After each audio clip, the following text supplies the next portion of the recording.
প্রেক্ষাগৃহে মুক্তি পেল জনপ্রিয় অভিনেত্রী মেহজাবিন চৌধুরীর দ্বিতীয় সিনেমা সাবা।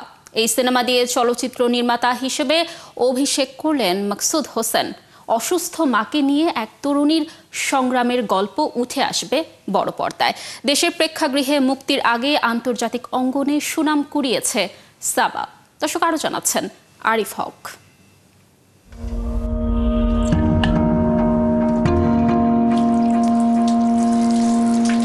বাবা মারা যাওয়ার পর অসুস্থ মার দায়িত্ব ওঠে সাবার কাঁধে। মাকে নিয়ে তরুণীর যে জীবন সংগ্রাম, সে গল্পই পর্দায় তুলে এনেছেন নির্মাতা মাকসুদ হোসেন। সিনেমায় সাবা চরিত্রে অভিনয় করেছেন জনপ্রিয় অভিনেত্রী মেহজাবিন চৌধুরী। তিনি জানান, পর্দায় সাবাকে ফুটিয়ে তুলতে নিয়েছেন নানান প্রস্তুতি। সাবার থিঙ্কিং, ড্রিমস সবকিছুই ডিফারেন্ট।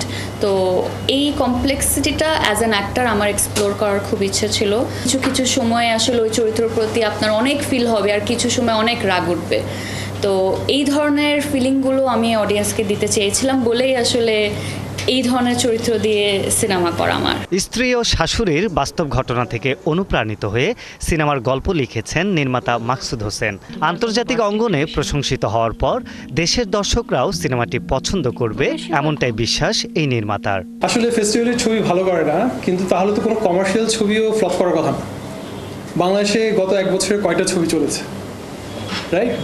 আসলে কি চলবে না এটা আসলে আমরা বলতে পারি না। আমার খুবই আগ্রহ সাবা বাংলাদেশি অডিয়েন্সের কাছে দেখানো।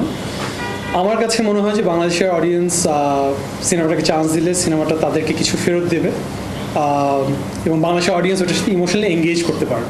আসন্ন শারদীয় দুর্গা উৎসবকে মাথায় রেখে মুক্তি দেওয়া হয়েছে সিনেমাটি। এছাড়াও একই দিনে প্রেক্ষাগৃহে মুক্তি পেয়েছে স্বপ্নে দেখা রাজকন্যা ও উদীয়মান সূর্য চলচ্চিত্র।